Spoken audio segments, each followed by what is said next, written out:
Okay, let's be honest. Have you ever looked at a competitor's patent, done some quick math, add 20 years to the filing date, and just called it a day? Yeah, a lot of people do. But if that's your strategy, you could be making a huge, and I mean really costly, mistake. See, that simple math, it's a total myth. And today, we're going to tear it down and show you the truth about when patents actually expire. All right, let's just kick things off with a total bombshell. Get this, roughly half of all U.S. utility patents, they never even reach their full 20-year term. They don't make it to their 20th birthday. Now, just that one fact alone, it changes everything. If you're out there assuming a competitor's patent is this solid 20-year roadblock, well, you're almost certainly working with some seriously bad info. 50%. I mean, just let that sink in for a second. 50%. It's kind of like finding out that half the fences in your entire neighborhood aren't locked at all. They're just unlocked gates. You can walk right through. That right there is the reality in the world of patents. The trick, of course, is knowing which gates are open. And that's exactly what we're going to show you how to do today. So, here's our game plan. First, we're going to totally bust that 20-year myth wide open and look at the real cost of getting it wrong. Then, we'll dive deep into the 6, and only 6, key factors that really determine a patent's lifespan. After that, I'll give you a super practical step-by-step checklist you can use. And we'll wrap up by showing you how to flip this whole thing from a threat into a serious competitive advantage. Sound good? All right, first up, let's get right into it and dismantle this 20-year patent myth. This is the big one, the foundational error that leads to so many costly business decisions.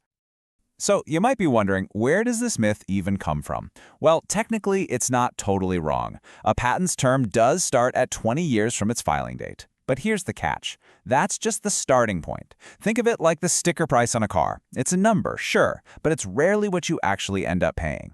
In the real world, a patent's lifespan is almost never that simple. And, believing in this myth, it has a very real cost. It creates these things we can call ghost patents. You know what I mean? They're patents that look alive and super threatening on paper, but in reality, they're long gone. And the biggest damage from these ghost patents, it's not even getting sued. It's the paralysis they cause. It's that product you never launched because you were scared. It's all that R&D money you wasted trying to design around a problem that didn't even exist. Or, maybe worst of all, it's that brilliant idea you just abandoned because you thought the path was blocked. I mean, these are huge, tangible losses, and they're all driven by a simple misunderstanding. So, okay, if the simple math is out the window, what's the real method? Well, that brings us to the heart of this whole thing. The 6 expiration factors.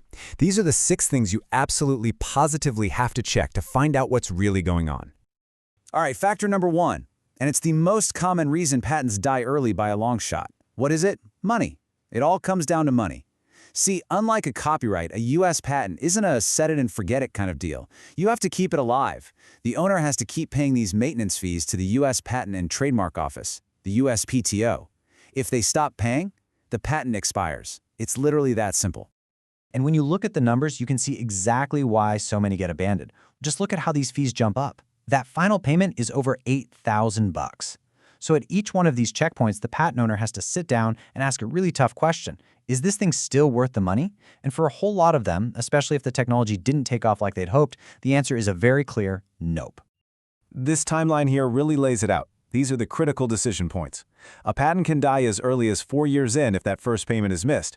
Then it has another chance to expire around year 8, and again at year 12. Every single one of these is a potential exit ramp for the patent holder. So, the big question is, how many patents actually survive this whole gauntlet of fees? The answer is pretty shocking. Only about 44%. Just let that sink in.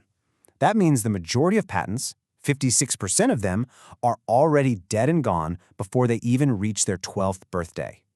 That right there is a totally game-changing statistic.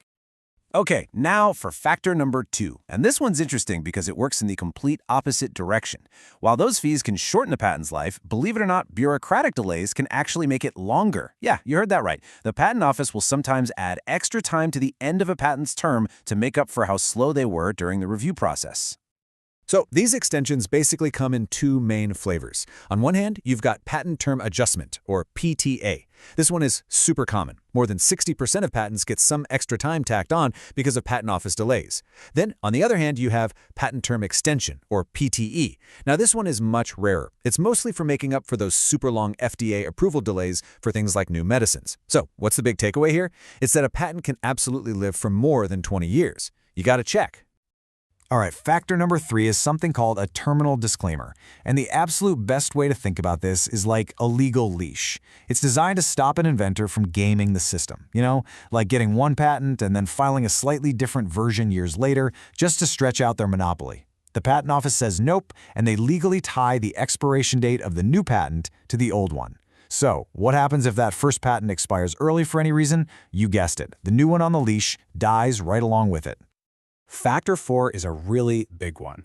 A patent can literally be killed after it's been granted. There are these legal processes like an inter partes review, or IPR for short, that basically let competitors go back to the patent office and challenge a patent. They can argue that it should never have been issued in the first place. And if they win that argument, the patent's claims get canceled, which makes it completely and totally useless. And here's a key detail. These challenges aren't spread out evenly across all industries. Not at all. A massive 69%, nearly 7 out of 10, target patents in the electrical and computer tech sectors. So, if you're working in software or electronics, the chances that a competitor's patent has faced one of these challenges are way, way higher. But wait, the patent office isn't the only battleground where a patent can die. And that brings us to factor number 5, the courts. That's right. Even if a patent survives a challenge at the USPTO, it can still get taken to federal court and be invalidated there. And the data shows this happens a lot. Courts end up killing patent claims in about 42% of the cases they decide. Bottom line, an invalidated patent is an expired patent. End of story. Okay, I know that was a lot to take in all at once. We've got fees, extensions, disclaimers, legal challenges. So the big question is, how do you actually put all of this together in a way that makes sense? Well, that's what this next part is all about. We're going to give you a practical, step-by-step checklist to verify a patent's real status. All right, you're ready? Here is your 5-step checklist. It's super straightforward. Step 1, calculate the base term. Start with 20 years, but don't forget to add any of those patent term adjustments, the PTA. Step 2, verify the maintenance fees. This one is an absolute must-do. You can use the USPTO's free patent center database to see if all the payments were made on time. Step 3, look for any terminal disclaimers. They're right on the front page of the patent. If you see one, you have to go check the status of the parent patent it's tied to. Step 4, search for post-grant challenges. You'll want to check the USPTO and PTAB databases for things like reexaminations or IPRs that might have canceled the claims. And finally, Step 5, do a quick search for court invalidation. Just hop on Google Scholar, search for the patent number, and see if it's shown up in any court decisions. You follow these 5 steps, and I promise you, you will have the real answer. Okay, now for our final section. So far, we've mostly been talking about this as a defensive move, right? Checking to make sure you're not blocked. But the real magic, the real genius, happens when you flip the script entirely and start thinking about this as an offensive strategy. So let's talk about how to turn this whole process from a threat into a massive opportunity.